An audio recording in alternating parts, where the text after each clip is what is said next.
about to give them what they want. I don't think they're ready for this though.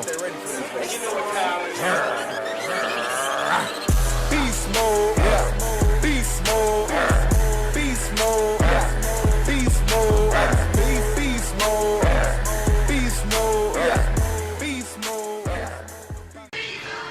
All right, fam. I'm getting my water jug ready. I'm getting ready to go to the gym. I'm gonna do a couple of scoops of BCAAs, green apple flavor. You already know. Entry pump BCAAs, TigerFitness.com. Get those pump chaser subs, and when you do, you know what you gotta do. You gotta get 30 minimum, baby. 30 minimum. Nothing less. Fuck with the best. Bam. Already.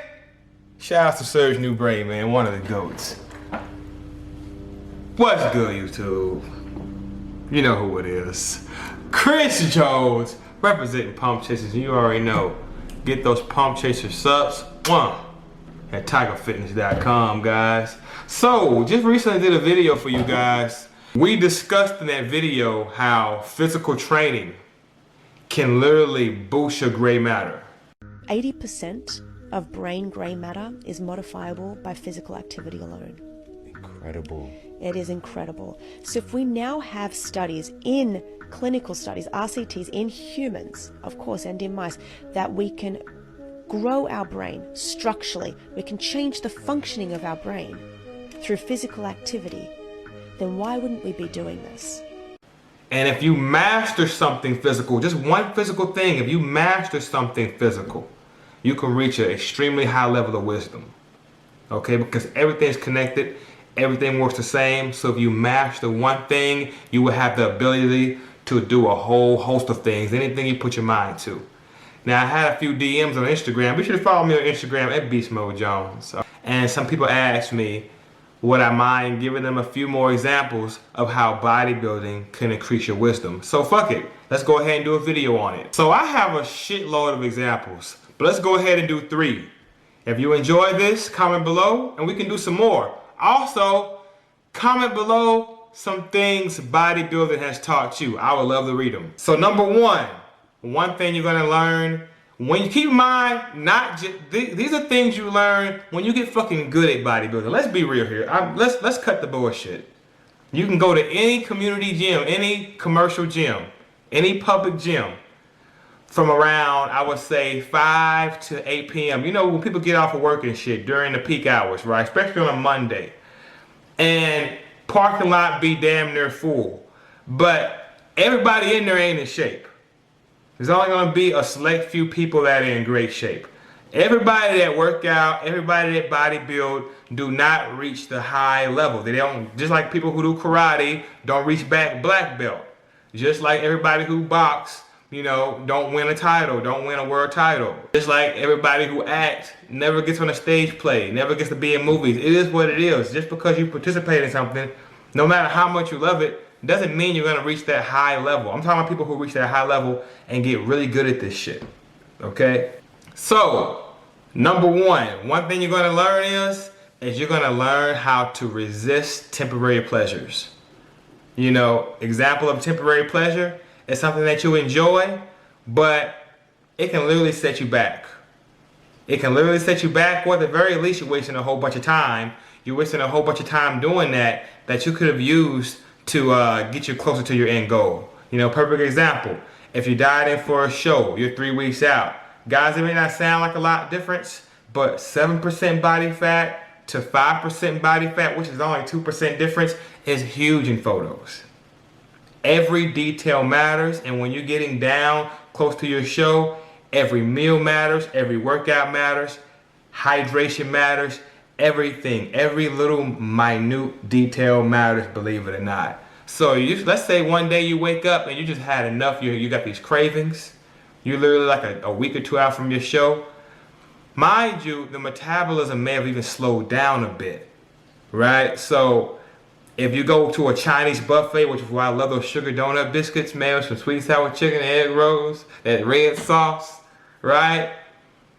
Eat about 3 plates, you might wake up 5 or 6 pounds heavier. That can set you back 3 days, right? In those 3 days, I could have been using those 3 days to get leaner Instead, I'm using those 3 days just to get me back where I was.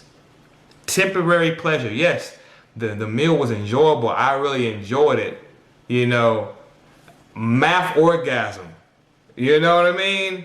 Dopamine flooding through my brain. I got a natural high from the shit. Took a damn good nap. But that meal, you know, the eating experience was only an hour. But it's taken me 3 days to get back where I was. Do the math. That temporary pleasure was not worth it. And once you master, you know, resisting the urge of indulging in temporary pleasures to get to your end goal, you can apply that shit out of the gym because everything works the same. The whole dieting example is just one example of how temporary pleasures work. It's all energy based. Notice how it was very condensed. Yes, I spent the hour doing this, but it cost me 3 days of my time to get back on track. You know, it's like I paid with interest. Just like credit cards. So many people max out their credit cards and end up in debt, paying off interest on some shit they bought months ago because they didn't have that discipline of resisting that temporary pleasure. You know, notice they bought the product or products, right?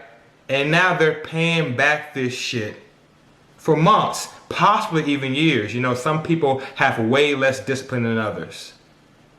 You know, luckily for us, for bodybuilding, you make a mistake or you give in to some temptation, take you 3 days to work off.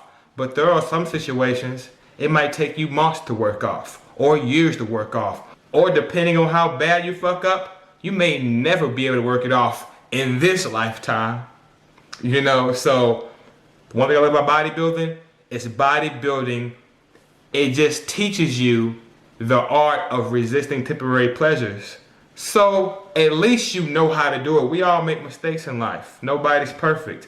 But one thing I don't do when I make mistakes, I don't blame nobody else. I don't blame nobody else because I know for a fact bodybuilding showed me how this shit works. All I gotta do is apply that to other areas of my life. And if I choose or not to do so, take whatever consequences come with it. But one thing I love about bodybuilding is it at least teaches you how the shit works. So number one, teaches you how to resist the urge of giving in to temporary pleasures so you can get to your end goal. Number two, so as they say, you know, bodybuilding is you versus you. It's literally an individual self-mastery journey. And one thing I like about bodybuilding is if you drop the ego, right? Especially if you like to write things down, keep a journal, you'll find out real soon where you at. Where you at physically and where you at mentally. You're not, I don't want to use the word limits because I like to think of us as limitless people. You know, I like to think of your mind as your only limit. But you know your barriers. You know where your current barriers are. You know, okay, I can only bench press this amount of weight for this amount of reps. You know what I mean? Okay, I'm wearing a medium shirt and it's loose. I want it tighter. You know where you're at physically, right? And of course you know where you're at mentally. You know, you'll know I can't stick to a diet because I'm craving sugars. You know, okay, I'm really attached to sugars. It's hard for me to stick to a diet. I'm loving hamburgers. You know, you're really attached to grease. You're really attached to fatty meats. You start to learn a lot more about yourself. You learn your strengths and your weaknesses. When you're very honest about your strengths and your weaknesses, that's half the battle. Because a lot of people are so many motherfuckers are in denial. How many of y'all heard it's just my genetics? You know, a little shit like I don't have the time. You know, when you drop that fucking ego and see the truth, you know where you at physically and mentally. And when you're honest with yourself, you know what you gotta work on. Weak point training works all across the board. I know, okay, my front delt's pretty good, my side delt, my real delts ain't popping. I'm in the gym 5, damn near 6 days a week. It must be my form. I must not be contracted. I must have other muscles taking over. I need to drop the ego a little bit. Slow down the reps a little bit. You know what I mean? It lets you know where you at. It lets you know what you got to work on. So you understand yourself a little better. You know what I mean? That's what I love about this shit. You know, you get what the fuck you work for. The point I'm trying to make is this, guys. I don't want to get too far off topic. Number 2, you know where you at physically. You know your strengths and your weaknesses. You know where you at mentally. You know what tempts you. And if you're willing to drop the ego, you'll know your strengths and weaknesses mentally. There's a reason why, certain days you're excited to train and certain days you're not. Figure that out. That way you can self-inspire yourself, light that flame at will. So many people, they don't understand that math is a universal language. It's all common denominators. Just start writing down your thoughts. Keep a journal. There's a reason why certain days you're excited to train and certain days you're not. If you understand why, then you can try to make damn near every day a good day. But you gotta understand your weaknesses and your strengths. There's a certain reason why certain cheat meals are harder for you to resist than others. It might be some emotional attachment to these foods. Again, you'll learn your strengths and weaknesses on a physical and mental level. And once you establish that, you can start working on that shit to become a better version of yourself. And number 3, like I said, I have several, but this is the last one for the video. Okay, number 3, guys.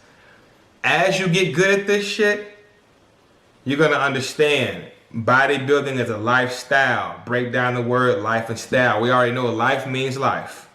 So you should be doing this shit as long as you're alive. Being fit is gonna enhance the quality of your life. Style means form, means way. This is a way of life. So if you wanna maintain a certain level of results, a certain level of fitness, a certain level of health, then to some degree, you can't stop doing this shit. Now, I'm not saying you gotta be a hardcore 5 to 6 days in the gym type of motherfucker till the day you die. No, but maybe 3 days, maybe 2 days. But don't just stop. This is a lifestyle, so I don't believe everybody should be hardcore into bodybuilding, nothing like that, because we all have responsibilities and we have our own lives going on. Some people literally can't spend 6 days in the fucking gym, especially if you have a lot of responsibilities outside of the gym. But everybody should make fitness a priority. With that said, guys, you're gonna start realizing, the kind of people that fit in your life and don't. As you start getting good with bodybuilding, and of course you got your career going, you got other things going, and you have your own balance and harmony going, you're gonna start realizing who fits in your life and who doesn't. You're gonna start realizing the kind of friends I should only be seeing on the weekends versus the kind of friends I should probably be seeing daily. Or the kind of friends I should only be seeing once a month. You're gonna understand the kind of energy the people around you bring. And I'm not saying cut people off. I'm just saying to create balance in your life, you're gonna understand better where people fit. You're gonna learn more about yourself. See, when you learn more about yourself, you know what the fuck you want and you know what the fuck you don't want. When you know more about yourself, you have a good idea of where you want to be in life too. And with that said, you start realizing the kind of people that fit in your life and the kind of people that don't. Not only will you have a good idea of the kind of people that fit in your life and the kind of people that don't, you'll understand more how to manage your time with the people you care about. You might say, hey, I love this guy to death, but he's the kind of friend I should only be seeing on the weekends. Hanging with him throws me off my routine too much. Hanging out with him too much throws me off my bag too much. You know what I mean? I should only be seeing this cat on the weekends or once a month, right? And then you start saying, hey, this guy right here, he boosts me, he inspires me. I should probably see him daily or more frequently at the very least. Maybe not every day, but more frequently. He boosts me, he inspires me, he pushes me to be better. When you know more about yourself, you know where people fit in your life. You know if this person's draining me, is this person fueling me? Just like a chessboard, I like to think of myself as the king on the chessboard. Each one of those pieces have a purpose. And when you know a lot about yourself, right? You have knowledge of self, you know exactly where people fit in your life. You know exactly what kind of pieces these people are to you. And you know exactly what to do with them. And if not, it's going to be chaos, and to some degree, you're going to have some disorder in your life. If you don't know where people fit in your life, there's going to be some level of disorder. I can almost guarantee it. You got to know where people fit in your life if you want to maintain a certain balance. If you want to maintain a certain formula, if you want to maintain a certain structure, if you want to maintain a certain harmony and balance in your life, it's crucial to know where people fit in your life. Okay? Well, anyway, guys, those are the 3 things bodybuilding, the discipline of bodybuilding can teach you. If you would like to see more videos about this, comment below. Hey, I love to talk, man. You know, I love to share. I love to reflect. And comment below, what are some things you have learned from bodybuilding? Again, bodybuilding is physical. You master one physical thing in the physical world, you literally expand the gray matter in your brain. And if you can master one thing, guys, you're going to have half this game figured out, because everything literally works the same. That's a scientific fact. The law of vibration is a universal law. That is not my opinion. That is a fact. So use that shit to your advantage. Use the shit to your advantage. All right? Don't forget to like my shit, comment, subscribe, and buy 30 of them bitches, because my boy Bruno, y'all know he need them treats. Holla back at your boy. Peace. What's good, homies and homettes? What's good, Fit Fam? It's your boy, Chris Jones, representing Pump Chaser Subs. And when I'm going to the gym, the first thing on my mind is that pump. Chasing that sweet pump. But when you want that pump, you gotta grind for it. Bam! Pump and grind pre-workout. Look no further. You're looking for a good pre-workout to get you in the gym, to get you in the zone, to get you in that head space. Look no further. Very well formulated, and you will not be disappointed. 3 flavors to choose from. Stop what you're doing right now and get 30 bottles minimum. Bam.